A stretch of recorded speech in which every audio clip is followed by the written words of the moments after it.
Y la verdad, yo me siento bien contento y bien honrado de estar con ustedes. Yo sé que cada persona que viene les dice que se siente honrado, pero en mi caso sí es cierto.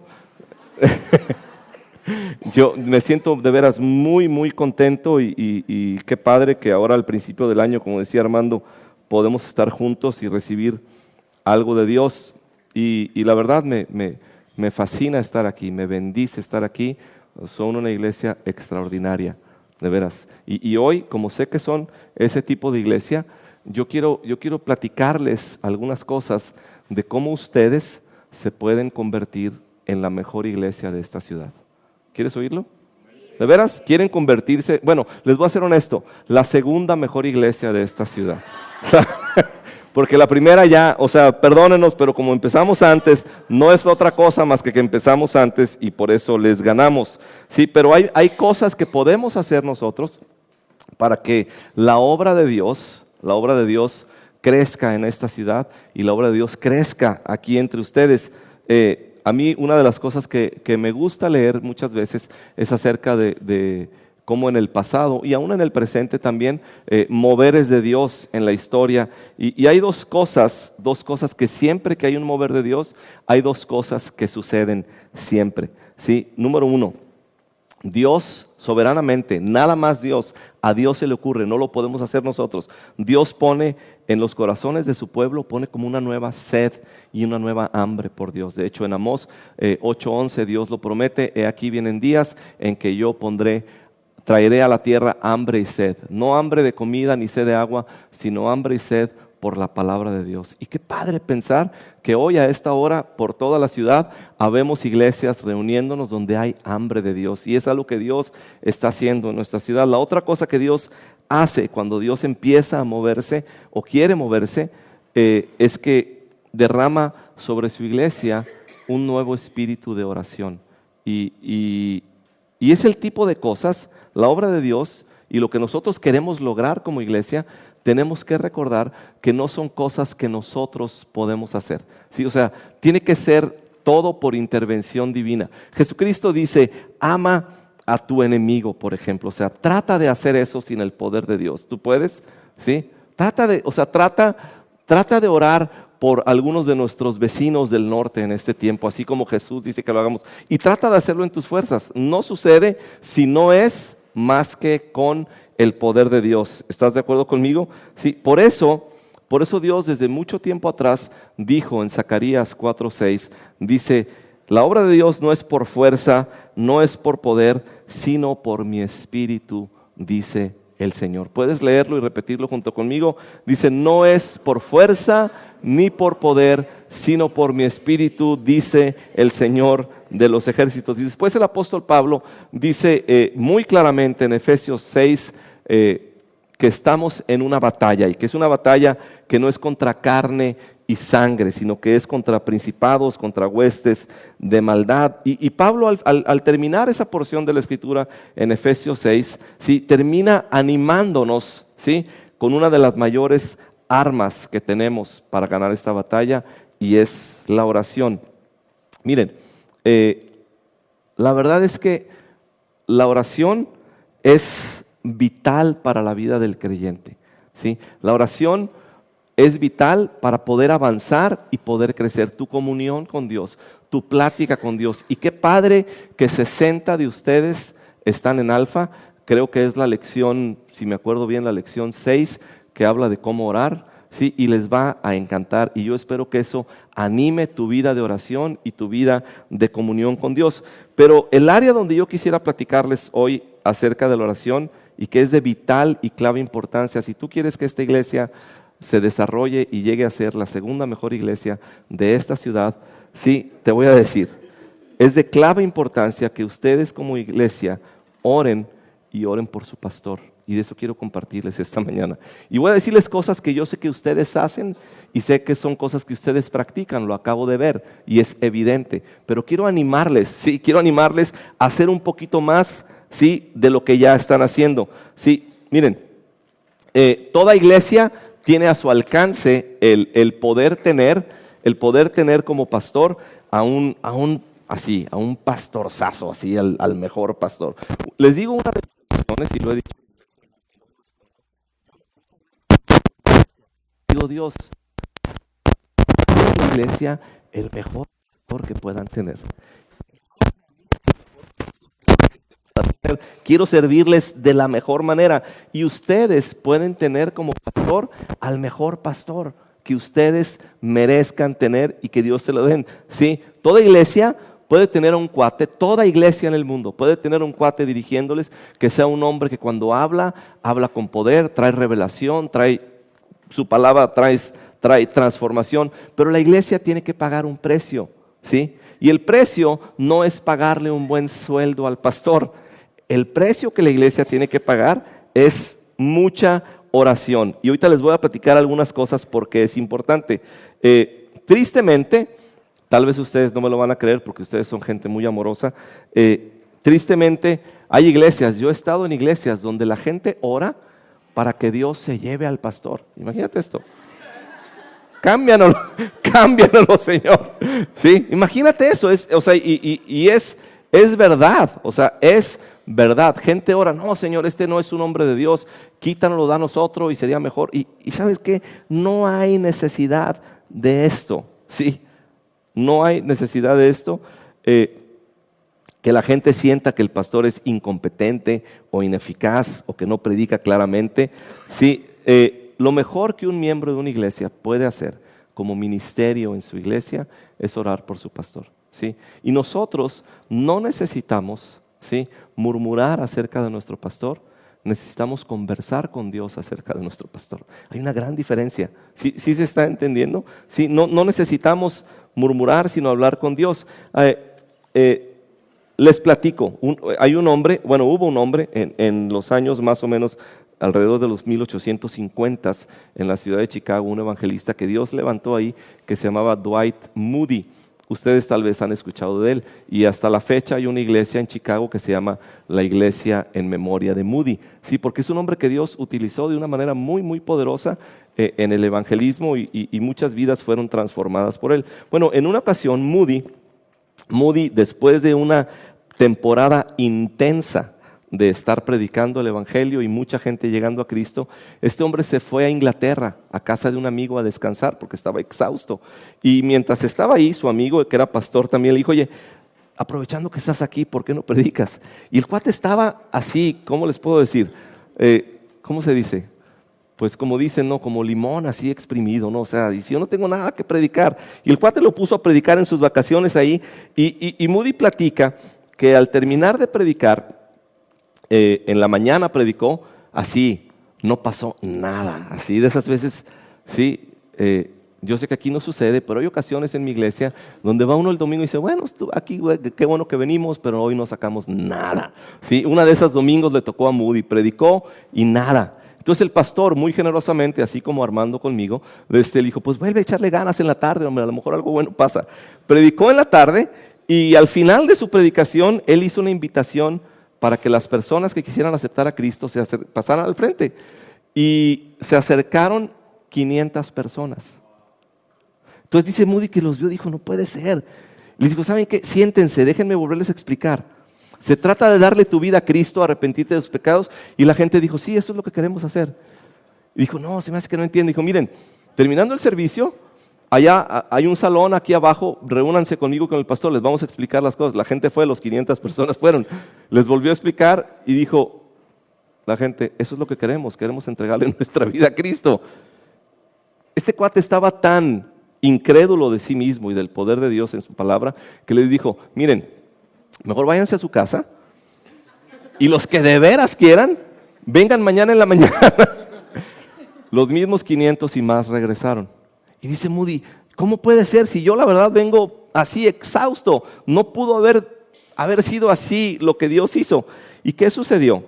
Que había un par de hermanas en la iglesia que se enteraron que Moody iba a venir.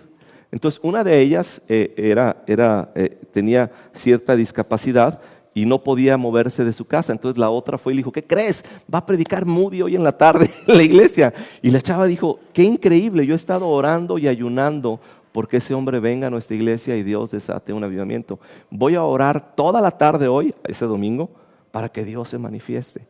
¿Sí? Y ellas dos fueron la razón por la que este hombre predicó el evangelio con tal poder que 500 personas y más entregaron su vida a Jesucristo. ¿Sí?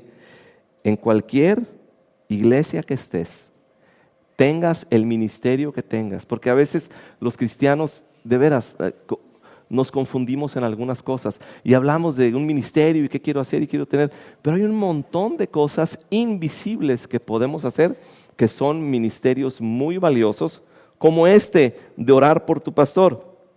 Un hombre que años después llegó a pastorear esta iglesia de Moody, muchos años después que él en sus memorias platica que cuando lo llamaron como pastor a esa iglesia, en su primer sermón, cuando llegó ahí a pastorear, él habló acerca de la oración y de la importancia de orar por los pastores, ¿sí? Y les dijo, él iba a estar un tiempo nada más ahí, era lo que llaman un pastor interino, y les dijo, cuando tengan a su pastor ya permanentemente, les aseguro, y les animo a algunos a hacer esto, si Dios te pone a hacer esto en el corazón, quiero decirlo, les animo, dijo él, a que algunos de ustedes aparten tiempo el sábado por la noche, se desvelen un poquito el sábado en la noche o se levanten temprano el domingo por la mañana y lo que hagan sea orar por su pastor. ¿Sí? Quédense en la noche, oren por su pastor, levántese temprano, gánenle. ¿Sí? Antes de que él escoja el versículo de la ofrenda, gánenselo ustedes en oración. ¿Sí? Y lo que este hombre platica, ¿sí?, es que gente agarró la visión de hacer esto y el Señor contestó sus oraciones. Déjame platicarte lo que pasó en esta iglesia, ¿sí?, en Chicago. El edificio de la iglesia esta asistían más o menos 2,200 personas, ¿sí? En los años anteriores nada más se llenaba a la mitad. Y déjame decir una cosa, cada silla vacía que tenemos aquí esta mañana, que gracias a Dios son muy pocas, cada silla vacía es un motivo de oración. Porque ahí podría estar sentada tu vecina, ¿sí?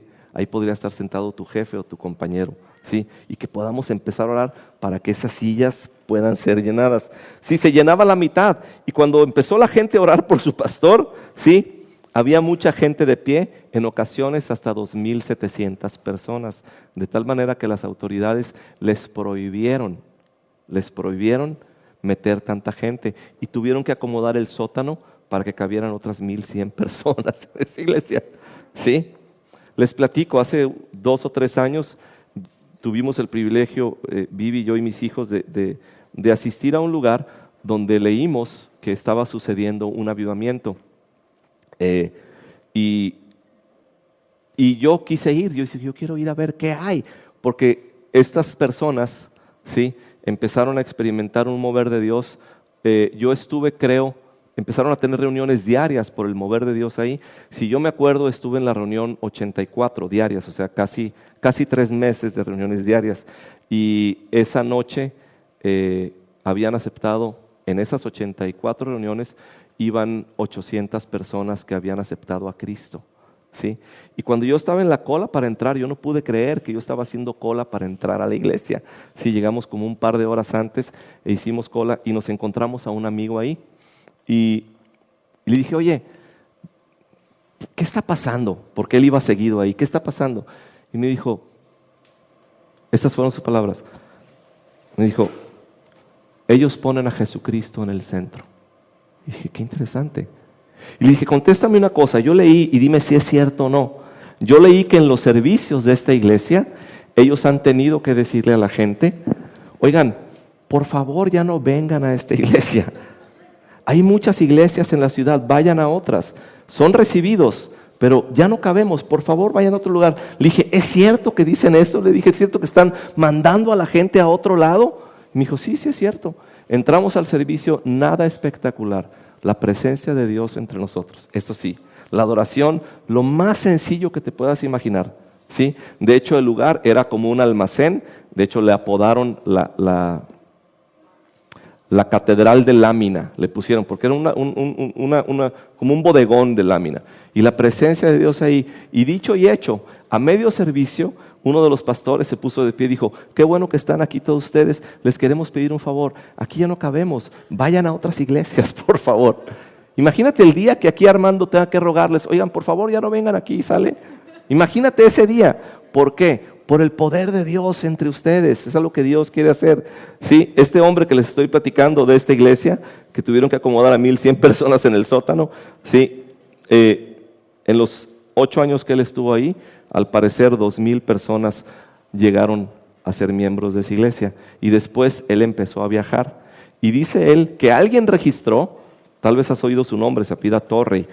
Dice él que alguien registró que en sus viajes hubo un total de 102,000 personas que aceptaron a Cristo. ¿Sí? Y un pastor amigo de él dijo: ¿sabes qué? Cuando yo oí de los resultados de tu predicación, la verdad no creí que fueras tú.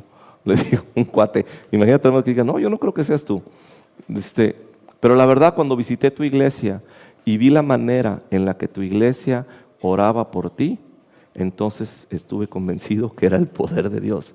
Amigos, yo quiero invitarles a que saboreen, a que se les antoje abrir su apetito por un mover de Dios entre ustedes, y una gran clave será que ustedes sean gente que ora por su pastor. ¿Sí? Miren, a mí mucha gente me pregunta, no sé si a ti te lo preguntan, Armando, bueno, tal vez a ti no, pero a mí me preguntan esto mucha gente, ¿sí? Mucha gente, o tengo amigos, ¿no?, que no son pastores y me dicen: oye, Oscar, tú trabajas nomás 3 horas el domingo en la mañana y esto es lo que haces, ¿verdad? Es el concepto que algunos tienen, ¿verdad? Pero déjame decir una cosa, más o menos lo que hace un pastor, ¿sí? Un pastor tiene que predicar, ¿sí? Como ahorita Armando anunció lo que dijo lo que predicó hace 8 días, anunció lo que va a predicar el próximo domingo. Pero un pastor, ¿sí?, desde que sales tú de aquí, desde que tú sales y te vas a tu casa a descansar o a comer, te digo una cosa, la mente del pastor empieza a pensar en el próximo domingo. ¿Sí o no, hermano?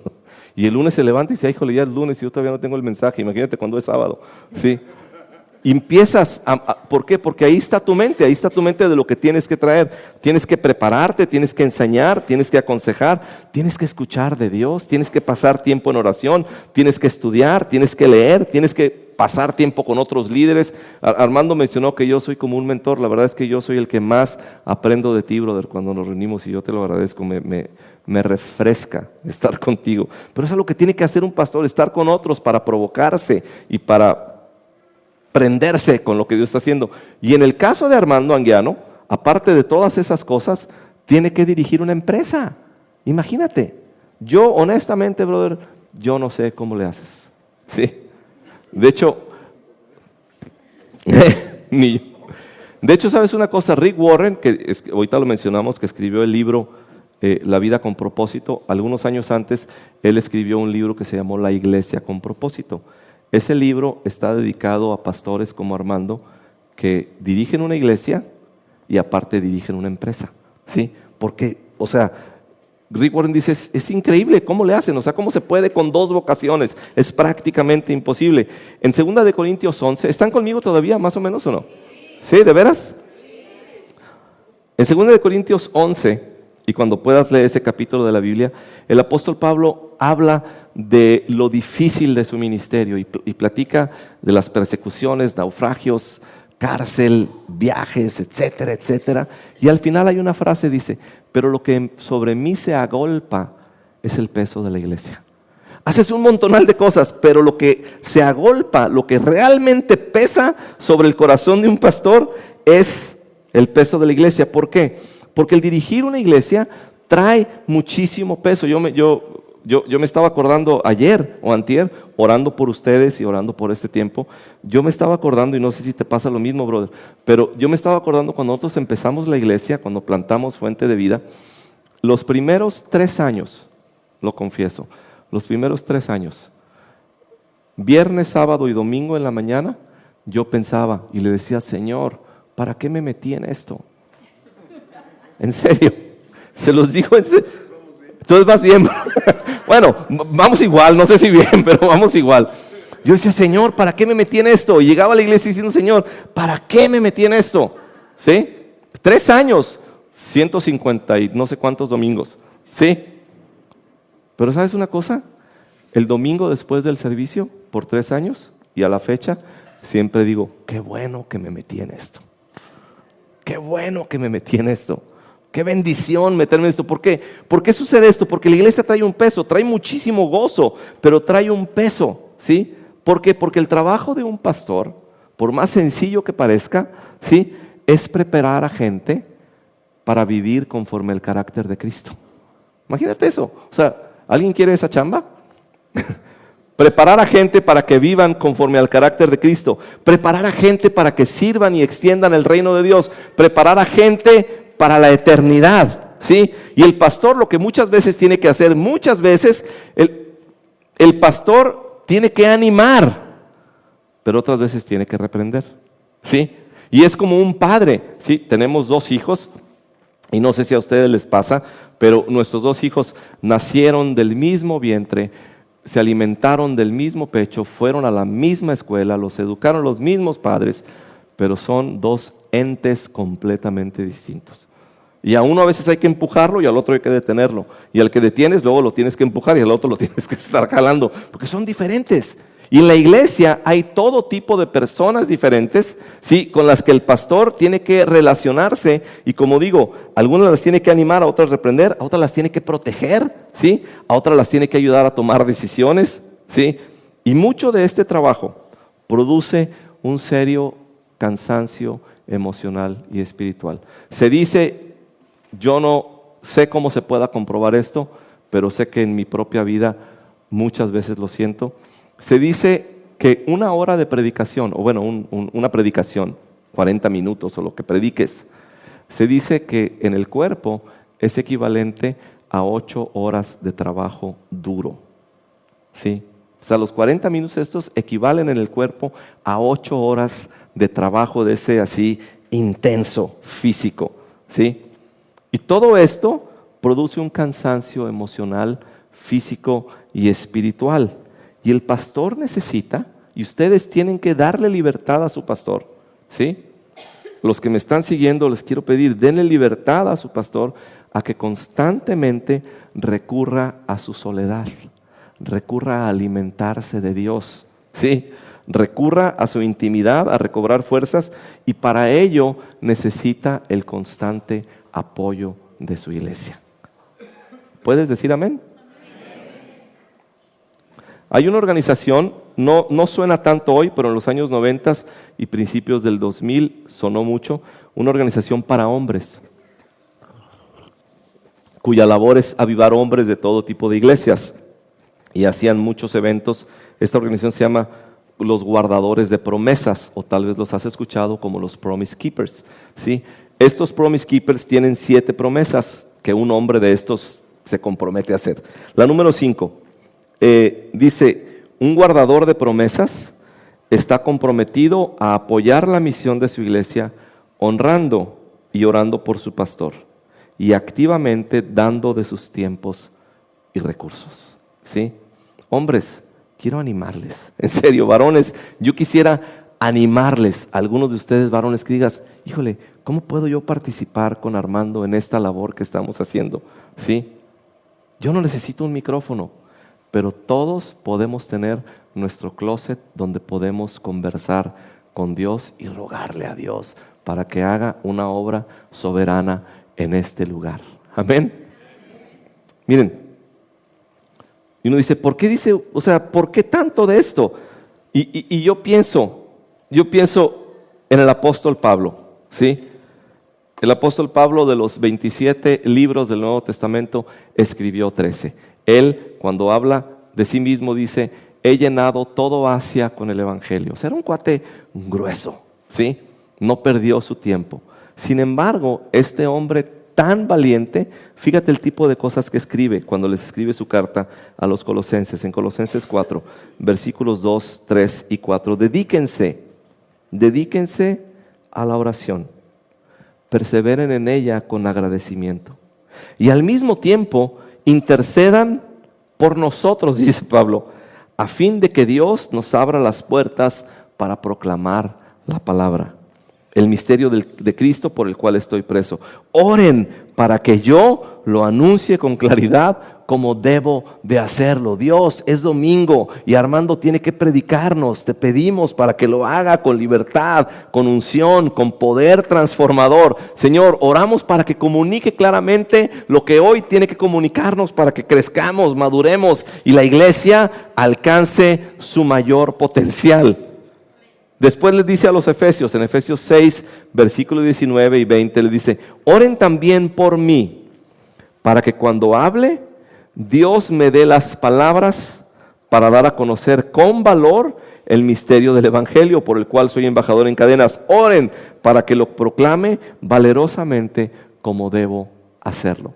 Y a los romanos se los dice de esta manera: les ruego, hermanos, por nuestro Señor Jesucristo y por el amor del Espíritu, que se unan conmigo en esta lucha y que oren a Dios por mí. Y uno diría: oye, este apóstol es demasiado egoísta, pide oración por sí mismo. No es que sea egoísta, es la realidad de que el hombre que está adelante, al frente de la obra de Dios entre un cuerpo como este, necesita y depende. Sí, es más, yo me atrevo a decir que su vida depende de sus oraciones como iglesia. Y el apóstol Pablo dice: o sea, éntrenle a esta lucha conmigo. ¿Cómo le entramos, Pablo? Orando y orando por mí. Fíjate lo que le dice a los tesalonicenses. Les dijo a los colosenses, a los efesios, a los romanos. Fíjate lo que dice 1 Tesalonicenses 5, versículos 12 y 13. Hermanos, les pedimos que sean considerados con los que trabajan arduamente entre ustedes y los guían y los amonestan en el Señor. Ténganlos en alta estima y ámenlos por el trabajo que hacen. Entonces vivirán en paz los unos con los otros. Ténganlos en alta estima y ámenlos por el trabajo que hacen. Leí de un pastor que salió en un viaje a predicar y cuando llegó a su cuarto en el hotel había un telegrama. Bueno, cuando existían los telegramas, ¿verdad?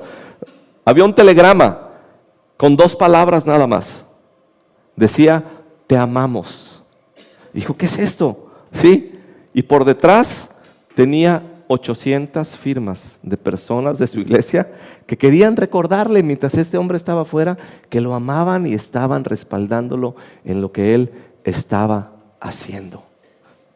Lo interesante es que cuando le platicó a su amigo que lo invitó a predicar: oye, qué padre, recibí este telegrama, ¿sí?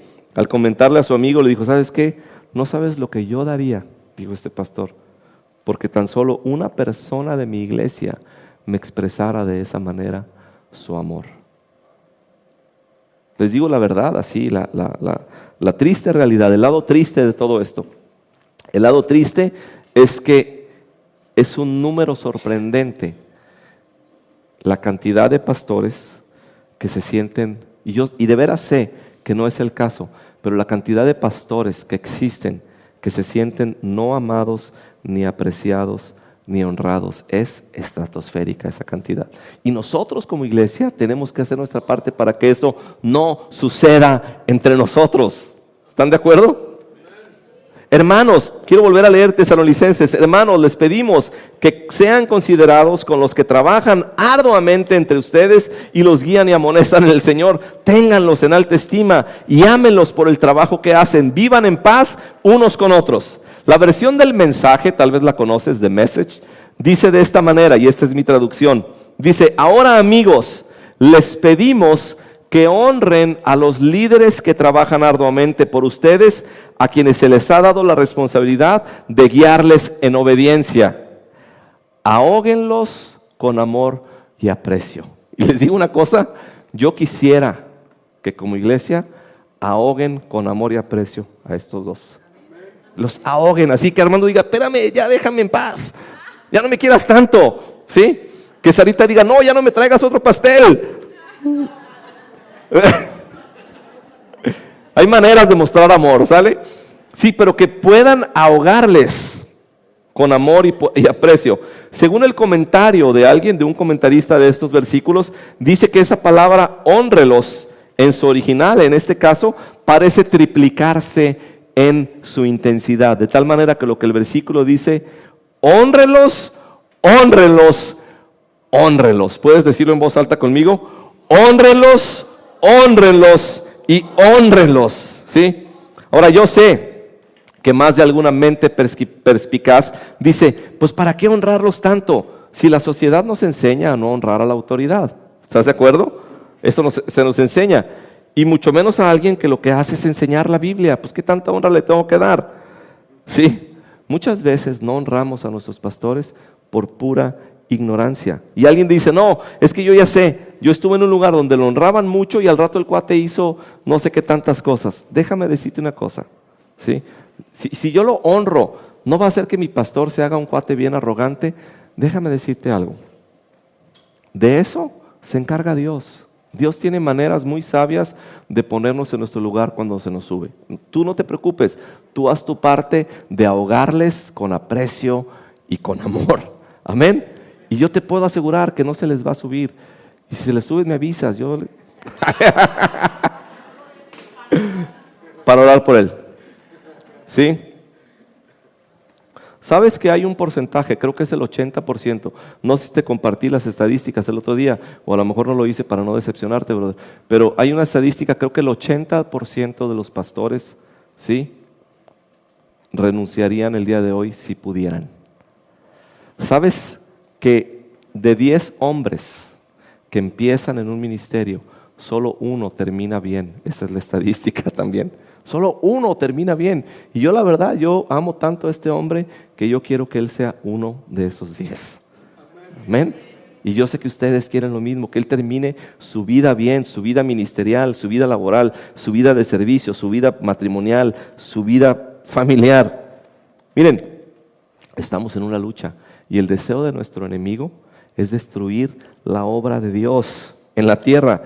Y él puede lograr mucho en contra del reino de Dios si logra afectar a un pastor para que este pastor caiga enfermo, caiga en depresión, caiga en inmoralidad. Y es interesante, gracias, de veras, gracias por sus oraciones por Marco, pero a Marco su condición empezó el día lunes 9 de enero, ¿verdad, Pacho? El lunes 9 de enero. El domingo 9 nosotros oramos en la iglesia y fui yo a visitar a la hija de otro pastor que estaba con una seria condición en el hospital Terranova. Ese mismo día me avisaron que otro pastor de la ciudad le acababan de diagnosticar un serio cáncer del estómago. Estando en el hospital con Marco, tuve que visitar yo también a otro pastor que tuvo una crisis de ansiedad. ¿Sí? Aquí está la hija de este pastor que tiene un tumor en el cerebro. Perdóname por moverme tanto. ¿No? ¿No importa? No estoy acostumbrado a tanto. Pero, lo que quiero decirles es que aquellos hombres que están en el frente de batalla van a recibir ataques y el enemigo va a encontrar maneras. Seguramente algunos de ustedes han escuchado la historia que les voy a platicar de una mujer de una iglesia en el estado de Colorado.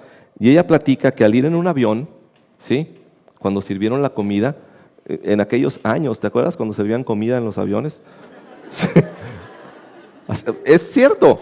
Antes, para aquellos de ustedes que tienen menos de 30 años, antes en el avión te daban, es más, ¿te digo algo? Te daban un asiento en el avión. O sea, tú te subías y sabías dónde te ibas a sentar. Ahora no sabes dónde te vas a sentar y si quieres saber tienes que pagar extra, ¿sí? Bueno, en aquel tiempo cuando daban de comer y sirvieron la comida en el avión, dice esta mujer cristiana que el cuate a su lado dijo que él no quería comer. Entonces ella muy amablemente empezó a comer y por sacarle plática le dijo, oye, no vas a comer, ¿tú estás a dieta o algo? Y le dijo, no, le dijo, yo soy miembro de la iglesia satánica.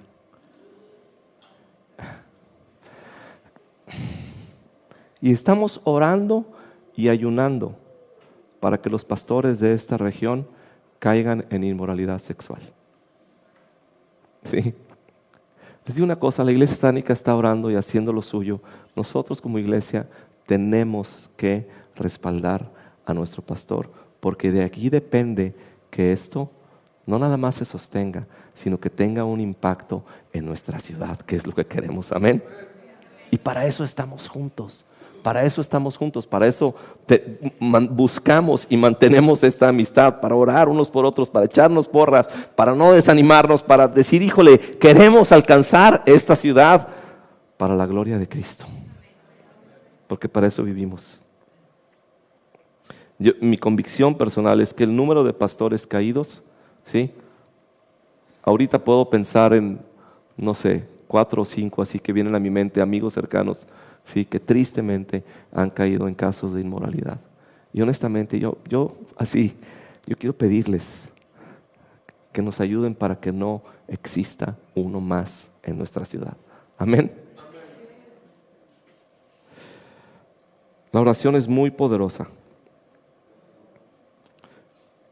Y su pastor necesita sus oraciones. Necesita así.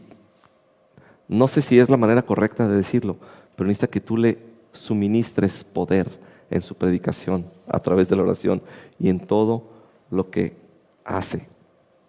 El reino de las tinieblas se va a oponer, pero en Cristo Jesús somos más que vencedores. Amén. Amén. Y el arma que tenemos es nuestra oración.